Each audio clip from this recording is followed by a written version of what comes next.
Recurrent thrush is an increasingly common condition. We know that 1.2 million women in the UK live with it, 6% of people globally. What we saw a lot was, patients trying to seek out continuity of care to get someone to notice the pattern that they were starting to see and assign a label to it.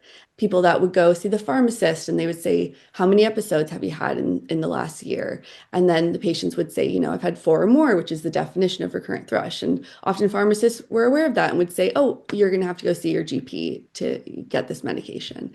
And then the patients reported going to see their GP who said, oh, you can just treat this over the counter with pharmacy care. And sort of Mhm. these loops that were occurring between GP and pharmacy. For patients, they found that really challenging because they said, they just see it as thrush. They just see it as a one-off case. They're not recognizing it. And we saw some hesitancy with this in clinicians who said, I'm not going to use the term recurrence